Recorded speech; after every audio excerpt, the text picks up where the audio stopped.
Hi friends, எல்லோரும் எப்படி இருக்கீங்க? எல்லோரும் நல்லா இருப்பீங்கன்னு நினைக்கிறேன். ஏன்னா நான் கொஞ்சம் பரவாயில்லாம தான் இருக்கிறேன். ஏன்னா என் பசங்களுக்கு லீவு விட்டுட்டாங்க. எப்போ இந்த காலாண்டு லீவு விட்டாங்களோ அதில் இருந்து பசங்க பண்ணுற கூத்தெல்லாம் என்னால் தாங்க முடியல. இன்றைக்கி என்ன பண்ணோம், பீஸா செய்கிறோன்னு சொல்லிட்டு இறங்கியாச்சு. நான் சும்மா தாங்க சொன்னேன், ஆனால் என் பையன் அதை பிடிச்சி வச்சுட்டு வா செய்வோம் வா செய்வோம்னு சொல்லிட்டு அதுவும் 2 பேரும் அங்கே முன்னாடி நின்றுட்டாங்க. என்னையே கிட்டத்துலேயே விட மாட்டேங்கிறாங்க. நான் தான் செய்வேன் 2 பேரும் நான் இதை போடவா நான் அதை போடவா அப்படின்னு சொல்லிட்டு போட்டாங்க. லாஸ்ட்டு பார்த்தா மாவு கொஞ்சம் பஃபியே வரல, அந்த ஃப்ளஃபியாக வரும்ல அப்படியே வரலை. சரி இருக்கிறத வச்சு செஞ்சு பார்ப்போம் எப்படி வருதுன்னு. ஆனால் கொஞ்சம் பரவாயில்லாமல் வந்துச்சு. கொஞ்சம் ஃப்ளாப்பு தான் இது. ஆனாலும் அதையும் உட்காந்து சாப்பிட்டாங்கன்னா அதுதாங்க இதில் ஹைலைட்டே. என்ன ஒன்றுனா, அந்த சால்டட் பன்னீருக்காகவும், சால்டட் அந்த குடமிளகாய்க்காகவும் உட்காந்து சாப்பிட்டாங்க பசங்க. கேட்டால் சூப்பராக இருக்குது, நல்லா இருக்குது அப்படின்னு சொல்லி சாப்பிட்டாங்க. அந்த மாவு மட்டும்தான் கொஞ்சம் வேக வேண்டியிருந்துச்சு. மற்றபடி சாப்பிட்டுட்டு நைட் இந்த வேலை தான் எங்களுக்கு நடந்துக்கிட்டு இருந்துச்சு. அதுக்கப்புறம் பார்த்திங்கன்னா, வெளியே வந்து சும்மா ஒரு வாக்கிங் போவோமேன்னு சொல்லிட்டு வந்தோம். வரும்போது பார்த்தா ஒரு பூனை 3 குட்டிக்கு பால் கொடுத்துருந்து. சரின்னு ஒரு வீடியோ எடுக்கிறதுக்குள்ளே என் பையன் எம்மா அப்படின்னு கத்துனான்.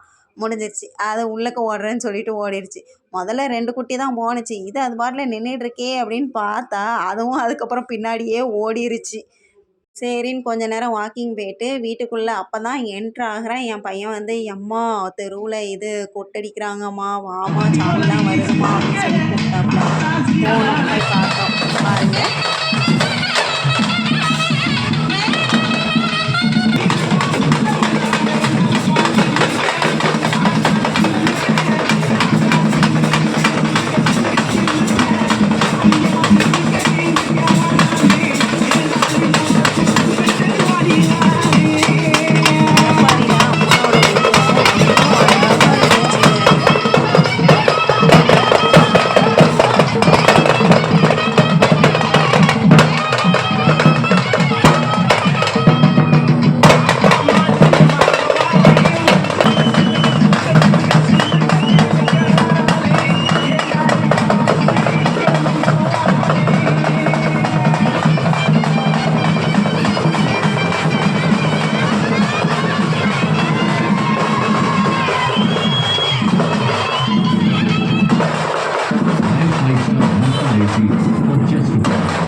பாருங்கள் மலைப்பாரி எவ்வளோ அழகாக வளர்ந்துருந்துச்சுல்ல. அதுக்கப்புறம் பார்த்தா என் மூத்த பையன் அங்கேருந்து வரவே இல்லை. ஏன்னா அவனுக்கு கொட்டுனாலே பயம். அதனால் அங்கே நின்றுட்டு டான்ஸ் ஆடிக்கிட்டு இருந்தாப்புல.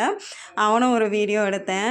ஆனால் அதுலேயே ஹைலைட் என்னன்னு தெரியுமா, ஒரு 2 லேடிஸ் நல்லா அழகாக ஆடிட்டு போனாங்க. எனக்கு அதை பார்த்தா தான் நம்மளும் ஆடிட மாட்டோமா அப்படிங்கிற ஒரு ஃபீல் தான் இருந்துச்சு. ஆனால் பரவாயில்லைங்க, இப்படி லேடிஸ் ஆடுறதெல்லாம் நான் இப்போ தாங்க பார்க்குறேன். இதுக்கு முன்னாடிலாம் நான் இப்படி பார்த்ததே கிடையாது. பாய் ஃப்ரெண்ட்ஸ், ஹாப்பியாக இருங்க, ஜாலியாக இருங்க.